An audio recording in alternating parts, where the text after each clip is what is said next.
j'ai jamais eu le projet, comment dirais-je, antérieur à l'écriture, de réaliser dans ce genre qu'est la supposition d'auteur, parce que c'est un genre qui a son histoire. Je ne suis pas le premier à avoir inventé un écrivain et à avoir écrit son œuvre. Ça se fait depuis toujours. Avant même probablement qu'il y ait des écrivains réels, il y avait déjà des écrivains réels qui inventaient des écrivains imaginaires.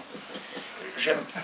C'est sans doute une des raisons pour lesquelles j'ai renoncé à mon nom pour celui-ci, c'est-à-dire que j'ai essayé d'éviter les distorsions de la temporalité dont je suis spécialiste, pour que là, chez Savigny, au contraire, ce soit très linéaire.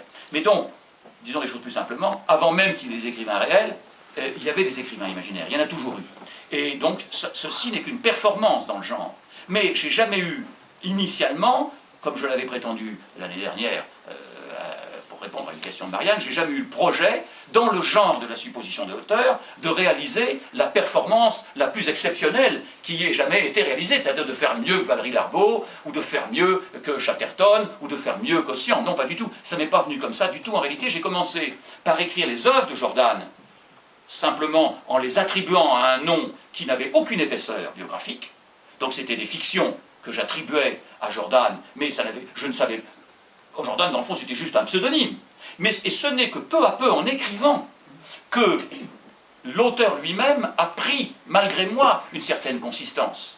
Vous voyez, c'est-à-dire qu'à l'origine, il y avait les œuvres de fiction de Jordan, dans la bibliothèque d'un amateur, dans toute ressemblance, et puis peu à peu, quand même, en filigrane des fictions que j'inventais, le personnage de l'auteur m'est apparu.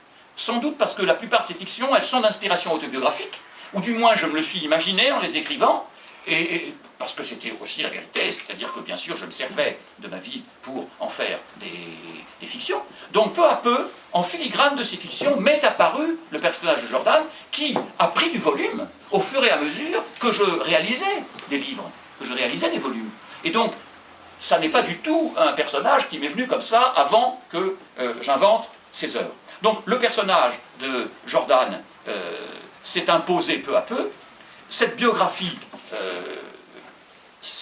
m'est apparue nécessaire, comme je vous disais tout à l'heure, pour corriger l'aspect disparate du volume précédent, que j'aime beaucoup malgré tout, mais que je trouve en effet un peu difficile, sans doute, pour la lecture. Et donc, la question, oui, j'y reviens quand même, parce qu'il faut que j'y réponde, je ne peux pas comme ça, dans la digression sans cesse. Donc pourquoi est-ce que je l'ai attribué à Savigny? Ben, je vous le dis. C'est parce que j'ai imaginé dans les livres précédents que j'étais un ami de Jordan. Puisqu'il y a eu un livre précédent dans lequel j'avais quand même ébauché déjà une petite biographie.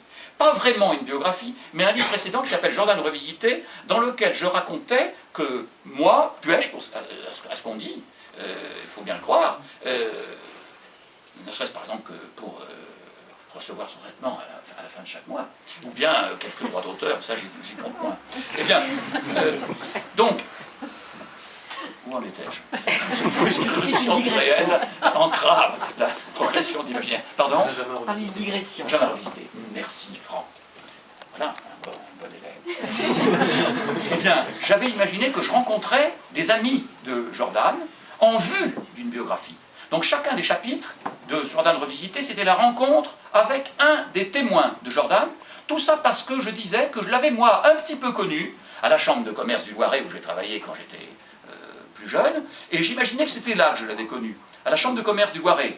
Et bon, tout ça ayant valeur symbolique, évidemment, on peut gloser sur le fait que ce soit à la chambre de commerce plutôt qu'ailleurs. Bon, mais c'est certainement, on peut trouver aussi une signification à cette fiction-là, comme à toutes les autres. Mais j'avais imaginé que je l'avais rencontré là, et puis ensuite que je rencontrais ces divers témoins, inspirés d'ailleurs de personnes qui sont ici, dans la salle, Philippe qui était devenu Philippe le voleur, etc. Et chaque chapitre, c'était ce qu'un de mes amis me racontait sur Jordan, de façon à compléter le peu d'informations que moi, qu'il avait connu à la chambre de commerce, j'avais recueilli sur lui.